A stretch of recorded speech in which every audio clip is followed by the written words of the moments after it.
코로나의 진원지로 알려진 중국, 그리고 코로나로 가장 큰 피해를 입은 것으로 알려진 인도. 이 단순한 사실 이외에도 두 국가 사이에는 오래된 국경 분쟁의 역사가 있습니다. 이 두 국가는 국경을 접하고 있는 만큼 두 국가 간에는 국경을 두고 지금 현재까지도 대치하고 있고, 그 대치 상황이 좀처럼 해결될 기미가 보이지 않습니다. 이 기회를 이용하는 것인지 중국은 끊임없이 인도를 상대로 도발을 해오는 바람에 인도에서는 당장 중국하고 정면으로라도 붙어야 하는 것 아니냐는 소식이 심심찮게 들려오고 있는데요. 이런 이유였을까요? 중국의 최첨단 무기에 맞서기 위해 인도가 국경 최근접 지역에 한국산 무기를 떡하니 세워두고 중국에 무력으로 대응하고 있다고 하는데요.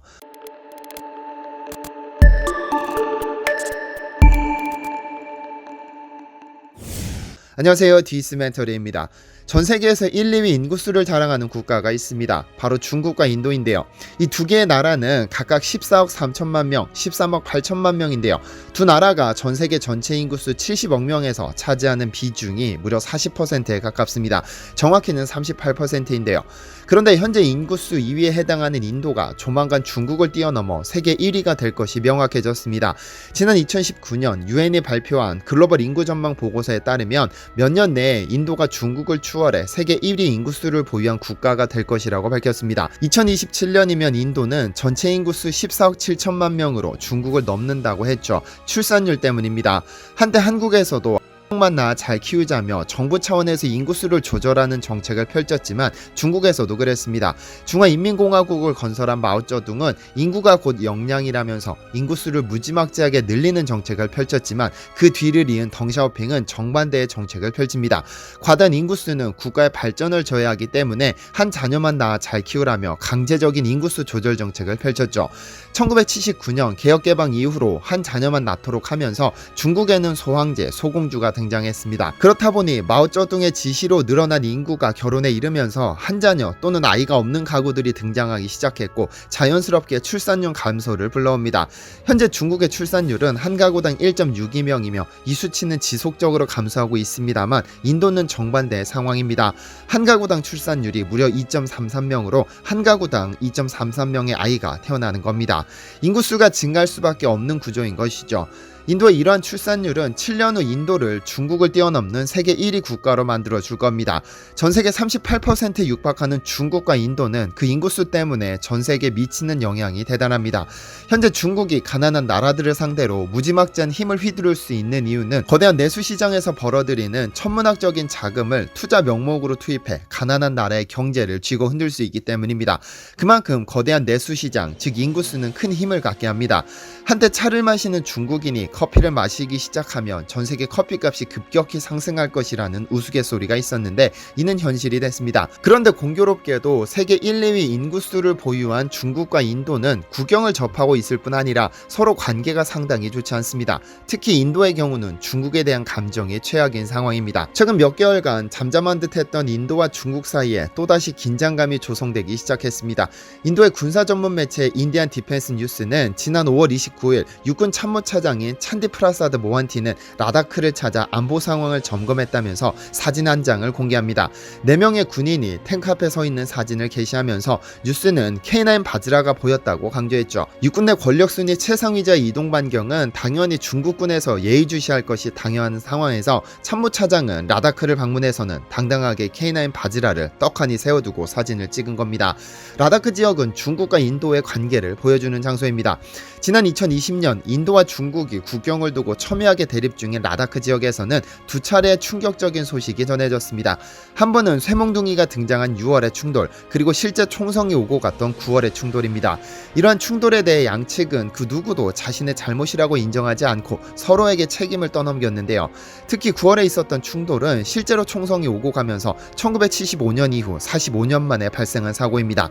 1996년 인도와 중국은 라다크를 중심으로 하는 국경 분쟁은 자칫 양국군에게 위험한 상황을 초래할 수 있겠다 싶어 국경 2km 이내에서는 무기 소지를 하지 않기로 합의했습니다. 이 합의 이후로 서로 돌팔매질을 하는 등의 작은 충돌은 있었지만 사상자가 발생하는 등의 사고는 없었습니다만 최근 이러한 충돌이 잦아지고 있다는 점입니다. 사실 이러한 충돌 이외에도 중국에 대한 인도의 감정은 그리 좋지 못합니다. 전 세계에서 미국과 호주를 제외하고는 그 어떤 국가도 코로나의 진원지가 중국이라며 공식적으로 말하지 못하지만 누구나 알고 있습니다. 중국 우한이 그 진원지라는 사실을 말이죠. 그런데 이 코로나가 중국과 국경을 접한 인도를 덮치면서 현재 인도는 그야말로 지옥을 겪고 있습니다. 거대한 인구수를 보유한 만큼 확진자 추이는 상상을 초월했습니다. 지난 5월에는 하루 확진자만 41만 명을 찍기도 했고 사망자를 처리할 방법이 없어 강에 떠내려 보내거나 길거리에서 태우는 등 지옥을 겪었죠. 안 그래도 중국과 국경 분쟁 때문에 감정이 좋지 않은데 코로나까지 퍼뜨린 중국이 절대로 예뻐 보일 리 없죠. 그래서 인도 내부에서는 국가 멸망을 초래할지도 모르는 핵무기를 써서라도 중국을 멸망시키고 싶다는 악감정이 생겨났죠. 어쨌든 20명 이상의 사상자를 발생시킨 이 충돌이 있은 직후 인도의 모디 총리는 희생자를 절대로 잊지 않겠다는 의미심장한 인터뷰를 남기기도 했는데요. 이런 위기를 감지한 것일까요? 중국은 본격적으로 협곡 뒤에 대규모 방어진지를 구축해 최첨단 무기를 대거 배치시킵니다. 그러면서 중국산 포병 무기를 대량으로 배치시켰고 인도가 보는 앞에서 사격 훈련을 실시하기도 했습니다. 그런데 인도가 가만히 보고 있을 리 없죠. 인도 역시도 전차, 헬기, 전투기, 자주포 등 대단한 화력을 내뿜는 무기들을 전부 다 끌어왔는데요. 그런데 이후 별다른 움직임을 보이지 않던 인도와 중국 사이에 또다시 무기 대결이 펼쳐졌습니다.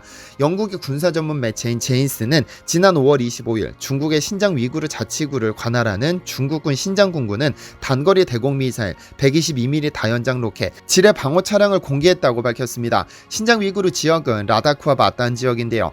중국이 신장에 최신 무기들을 배치하는 이유는 인도와의 국경 분쟁에 대비한 포석이라는 것이 인도의 주장입니다. 그런데 중국은 중국이 자랑하는 전투기는 배치하지 않은 이유는 라다크는 히말라야 산맥을 품고 있어 항공기가 뜨기 어렵기 때문입니다. 탱크 역시도 히말라야 산맥을 넘는 것이 쉽지 않죠. 그래서 결국 라다크에서의 싸움 승패는 포병이 가릅니다. 그런데 중국의 이러한 무기 배치에 대응하기 위해 인도가 선택한 무기가 바로 한국산 K9 바지라입니다.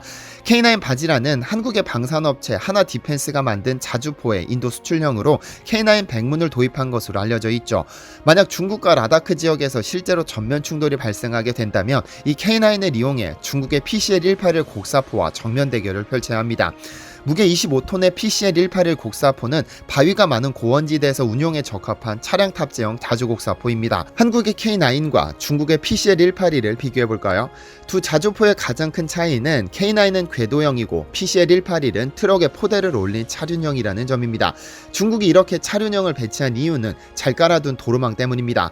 인도가 점유하는 히말라야 지역은 교통이 불편한 것에 비해 중국은 낙환 서부를 개발한다면서 상당히 많은 도로를 깔았습니다. 그래서 중국은 유사시 히말라야로 급파하기 위해 차륜형 자주포를 배치한 것이고 이에 대응하기 위해 인도는 K9을 배치했는데요.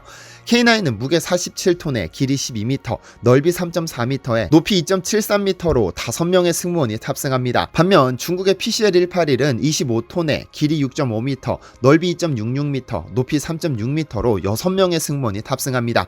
그러나 PCL-181은 차륜형인 만큼 최대 시속 100km로 달릴 수 있지만 K9은 궤도형인 만큼 최대 시속 67km로 달릴 수 있습니다. 무엇보다 중요한 건 얼마나 빨리 초탄을 발사할 수 있느냐인데요. K9은 표적만 정해진다면 30초 안에 사격 준비 후 초탄을 발사할 수 있으며 1분당 최대 8발까지 사격할 수 있습니다. PCL은 6발을 쏠 수 있죠. 그런데 K9에는 비장의 무기가 있습니다. 바로 TOT 기술입니다. 이 기능을 사용하게 되면 K9은 15초 안에 포탄 3발을 연속으로 발사하게 되는데 이 3발은 전부 한 표적에게 동시에 명중됩니다. 고각을 달리해 3발을 연속적으로 발사해 3발의 포탄을 동시에 한 표적에 명중시킴으로써 회복 불능의 피해를 입히는 것이죠. 이 기술은 전 세계에 존재하는 자주포 중에서 K9만이 가진 유일무이한 기술입니다. 어쨌든 인도와 중국이 정면 충돌에 전면전으로 가는 일은 없을 것이고 양국 간에는 국경 분쟁의 확전을 막기 위해 실탄을 쏘지 않는다는 합의까지 맺었습니다. 그러나 만에 하나라도 이런 일이 발생한다면 스펙으로도 실전 경험으로도 K9이 월등히 우수합니다. 선방이 중요하다지만 중국이 먼저 선제 공격을 한다고 하더라도 방어력에 뛰어난 K9이 이를 막아내고 반격에 나설 가능성이 높죠. K9은 TOT 기술 덕분에 적은 수를 보유하더라도 대등한 전투력을 발휘할 수 있는데요. 실전 기록 역시도 K9이 우수합니다. 한국은 2010년 연평도 사건 당시 북한군의 122mm 방사포 포격을 견뎌내고 대응 사격한 것으로 잘 알려져 있는데요. 당시 연평도에 배치된 K9은 6문으로 이 중 1문은 불발탄 처리 문제로 정비 중이었고 나머지 5문 가운데 2문이 방사포탄에 피해를 입었습니다. 그중 한 문은 수리를 끝내자마자 반격에 참여했고 단 4문만으로도 북한군에 엄청난 피해를 입혔는데요. 인도군은 실제로 이 K9을 실전에서 사용해보기도 했습니다. 2019년 파키스탄과의 국경 분쟁에 K9 바지라를 동원해 파키스탄의 SH-15와 상대했는데요. 이 SH-15가 바로 중국의 PCL-181 파키스탄 수출형입니다. 정확한 전과는 알려지지 않았지만 인도는 K9 바지라의 성능에 상당히 만족한 덕분에 추가로 주문을 검토하고 있다고 하죠. 파키스탄이 SH-15를 더 구매하겠다는 소식이 들리지 않는 걸 보면 그다지 만족스럽지 않은 것으로 보입니다. 한국이 만든 무기 중 가장 잘 만든 것으로 알려진 이 K9은 전 세계 수출 실적이 대단합니다. 터키를 시작으로 폴란드, 인도, 핀란드, 노르웨이, 에스토니아 등에 수출했고 최근에는 호주까지 K9을 선택했습니다. 특히 호주 수출은 눈여겨볼 필요가 있습니다. 호주는 육군의 현대화 작업의 일환으로 랜드 8116 자주포 획득 사업을 시작했는데 이 파트너로 K9을 선택했습니다. 1차에 K9 30문과 K10 탄약 운반차 15대를 수출하는데 1조 원에 이르는 어마어마한 규모죠.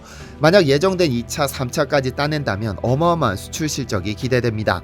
호주라는 국가가 가지는 상징성은 대단합니다. 호주는 미국, 영국, 캐나다, 뉴질랜드 등 영어를 사용하는 국가 5개국이 체결한 첩보 공동체 5IS에 포함됩니다. 5개국이 상호 첩보 동맹을 맺어 전 세계 사설 통신망 수십억 개를 감시하는 것인데요. 이 5IS에 수출했다는 점은 앞으로 다른 4개국에도 수출할 가능성이 높다는 것을 의미하는 것으로 만약 성사된다면 그야말로 전 세계 자주포 시장은 K9 천국이 되는 겁니다. 앞으로 K9은 어떤 소식을 들고 올까요? 시청해주셔서 감사합니다.